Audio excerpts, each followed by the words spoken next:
দিয়েছেন, ঠিক আছে?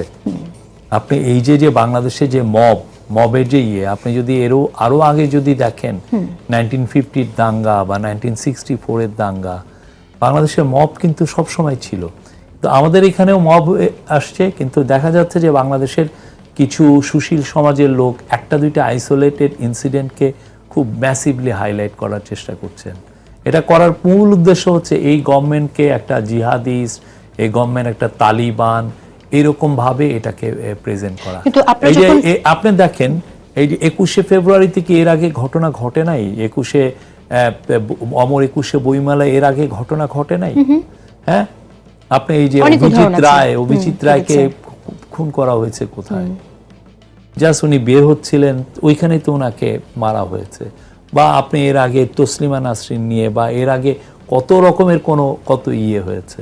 গত বছরও ফাহাম আব্দুল সালামের একটা বই ওরা ব্যান করে দিয়েছে, বা বলা হয়েছে আদর্শহীন, ধরেন নাই।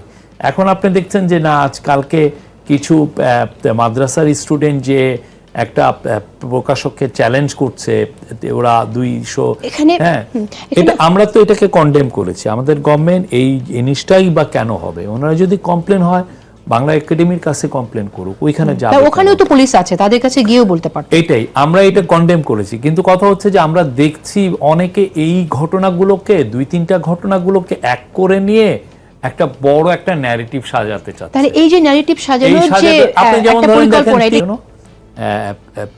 এফেক্টেড হয়েছে স্থানীয় মানুষজন, এটাকে কমপ্লেন করছেন। দুইটার ক্ষেত্রে সুনির্দিষ্ট অভিযোগ হচ্ছে যে ওরা বলছেন যে ওইখানে টিকেট ইন্ট্রোডিউস করেছিল। বিশেষ করে জয়পুরহাটে দেখেন, ওইখানে কিন্তু আবার ম্যাচ হয়েছে, ওইটার ভিডিও আমরা পোস্ট করেছি। ওই একই জায়গায় ম্যাচ হয়েছে।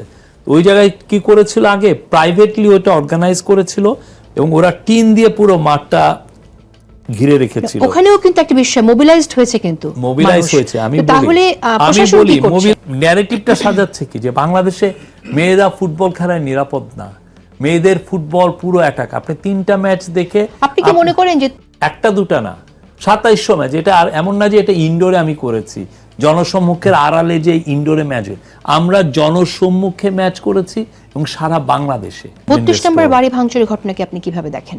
হ্যাঁ, 32 নম্বরের বাড়ি যে ভাঙা হলো, আমরা তো এই বিষয়ে 3-3টা স্টেটমেন্ট, এটা কি মব ছিল মনে করেন? আমি এই বিষয়ে 3-3টা স্টেটমেন্ট দিয়েছি। আমি আপনাকে রিকোয়েস্ট করব এই স্টেটমেন্টগুলো যদি একটু আমাদের দর্শকের জন্য সংক্ষেপে না, আপনি আমার ওগুলো রিপোর্ট করেন, আমার একটা সাথে থাকলে আমি এটাকে পড়ে শোনাতাম। আমার কাছে এই বাংলাদেশে যাতে এই ধরনের কোনো ঘটনা, এটা কি মব বলছেন তাহলে আপনারা?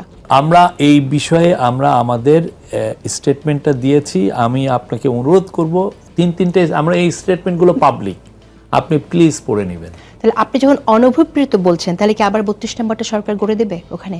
আমি তো বলেছি এটা অনভিপ্রেত, অনাকাঙ্ক্ষিত, সেটা আমাদের যেটা অবস্থান, এটা পরবর্তীতে কি করবে সেটা তো গভর্নমেন্টের ডিসিশন। আমি দুটি প্রশ্নের উত্তর জানতে চেয়েছিলাম, যে 32 নম্বর বাড়ি ভাঙচুরের ঘটনাকে শফিকুল আলম মব বলবেন কিনা, বা সরকার মব বলছে কিনা, এবং আসলে এখন অনভিপ্রেত কিন্তু সরকারের বর্তমান পজিশন বা ভবিষ্যৎ পরিকল্পনা কি হবে, দুটোর উত্তর কিছুই পেলাম না। আপনার মন্তব্যের দিকে আসি। না, 32 নম্বর ধানমন্ডি নিয়ে অনেক রকমের কল্পকাহিনী আছে, আবার অনেক রকমের উল্টো পাতার বাস্তবতাও আছে। যেমন আপনি প্রথম ধরেন, এই 32 নম্বরই কিন্তু 1971-এর 16ই ডিসেম্বর, তখন পর্যন্ত হোটেল ইন্টারকন্টিনেন্টাল, যেটা ওখানে ভারতীয় সেনাবাহিনীরা ছিল, মুক্তিযোদ্ধাদের একটা অংশও ছিল, ছোট একটি দল।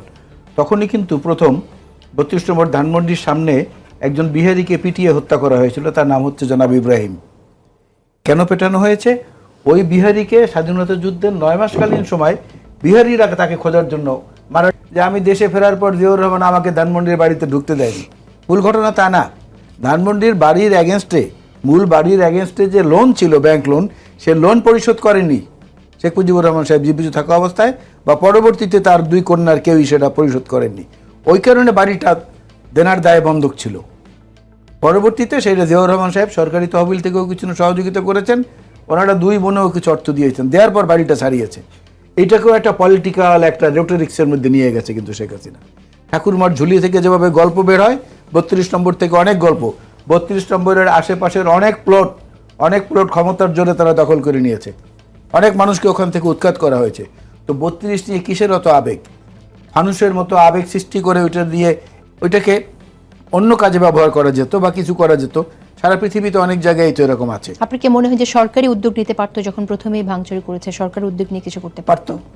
পারতো, কেন পারবে না? সরকার পারতো। অনেক জায়গায় তো দেখা গেছে গোপালগঞ্জে একের পর এক ঘটনা তারা যেটা ঘটাচ্ছে সেনাবাহিনী তো না, কিন্তু এখানে সাধারণ মানুষ যারা গেছে, ওখানে ছাত্ররা যারা গেছে, তারা অনেকেই বলে যে এটা গণঅভ্যুত্থানের চেতনা থেকেই তো গেছে, এবং আমরা দেখেছি বিশ্বে এরকমটা হয়েছে যে গণঅভ্যুত্থানের পরে বা বিপ্লবের পরে না, ফ্যাসিস্টদের আপনি বলছেন যে সরকার কিছু করেনি, এটা আমি এইটার উত্তর দিলাম যে সরকারের তরফ থেকে তো আচ্ছা, আমাদের আরও দু একটি বিষয় একটু কথা বলা দরকার। আমি জানতে চাই যে আপনারা নির্বাচন নিয়ে বলছেন, আপনি আজও বললেন যেমনটি যে রাজনৈতিক দলগুলোর সাথে বসে সিদ্ধান্ত হবে, কিন্তু আমরা দেখছি যে জামাতের আমির তিনি বললেন, ডক্টর শফিকুর রহমান সম্প্রতি বলেছেন বর্তমান পরিস্থিতিতে নির্বাচন দিলে সেটা হবে নির্বাচনের গণহত্যা, এটা কোনো নির্বাচন হবে না।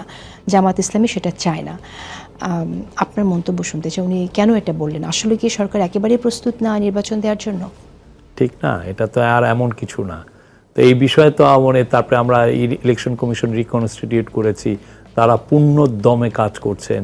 At the same time election reform commission তাদের রিপোর্টগুলো দিয়েছে, এবং এটা নিয়ে পলিটিক্যাল পার্টিগুলোর সাথে আমাদের কথা হবে, কনসেনসাস কমিশন, এবং তখন পলিটিক্যাল পার্টিগুলো বলবেন যে এই রিফর্মগুলো আমরা চাই এই ইলেকশনের আগে, সে তত খুব দ্রুত সেটা ইমপ্লিমেন্ট হয়ে যাবে। তা আমরা সেইভাবে প্রিপেয়ার্ড বলেই তো এই কথাগুলো আমরা প্রফেসর ইউনূস এই দুইটা ডেট দিয়েছেন।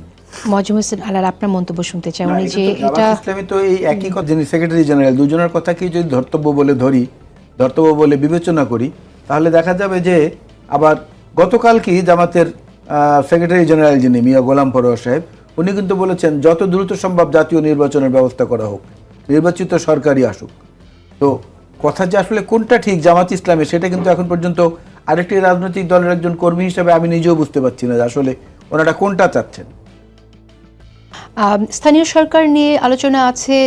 আমরা জানি যে অনেকেই চাইছে স্থানীয় সরকার নির্বাচনটা আগে হয়ে যাক, কোনো দলও চাইছে স্থানীয় সরকার নির্বাচন আগে হয়ে যাক, নির্বাচন ব্যবস্থা সংস্কার কমিশন প্রস্তাবও রেখেছে এটা হয়ে যাক। সরকারের আসলে এখানে সরকার কোনো সিদ্ধান্ত অলরেডি যে ল অ্যান্ড অর্ডার সিচুয়েশন আমরা বলবো যে অলমোস্ট নর্মাল। আমি যদি আরেকটি প্রসঙ্গে আপনার মন্তব্য জানতে চাই, সেটা হচ্ছে আওয়ামী লীগ নিষিদ্ধ প্রসঙ্গে। আমরা জানি যে সরকার একজন উপদেষ্টা আসিফ মাহমুদকে কোট করি আমি, তিনি বলছেন যে আওয়ামী লীগকে নিষিদ্ধ করা হবে। আপনার কি এরকম কিছু ভাবছেন কিনা? সেটা কাউন্সিল অফ অ্যাডভাইজার এটা নিয়ে ভাবেনি, বাট আমরা বারবার প্রথম থেকে আমাদের যে কথা যে এই পুরো ডিসিশনটা আসলে পলিটিক্যাল পার্টি নেবেন বা তাদের সাথে নিয়েই এটা করা হবে, তারাই বুঝবেন যে এটা কতটুকু কি করা উচিত। কনসেনসাস থাকতে হবে, কনসেনসাস সবাই মিলে একটা গ্রেটার একটা কনসেনসাসের উপরে এগুলো ডিসিশন হবে। এটা মূলত পলিটিক্যাল পার্টিগুলো এই ডিসিশনগুলো নেবেন, বিকজ আমরা তো পলিটিক্যাল পার্টি না, আমরা তো এই ইন্টারিম গভর্নমেন্টের মেয়াদ শেষ হলে আমরা চলে যাব। সেক্ষেত্রে সারা জীবন তো বিএনপি থাকবে বা জামাত থাকবে বা কমিউনিস্ট পার্টি থাকবে বা গণতন্ত্রী পার্টি গণসংহতি পার্টি থাকবে, সবাই তারা বসে এগুলো বিষয়ে ডিসিশন নেবে। জানার জন্য আউট অফ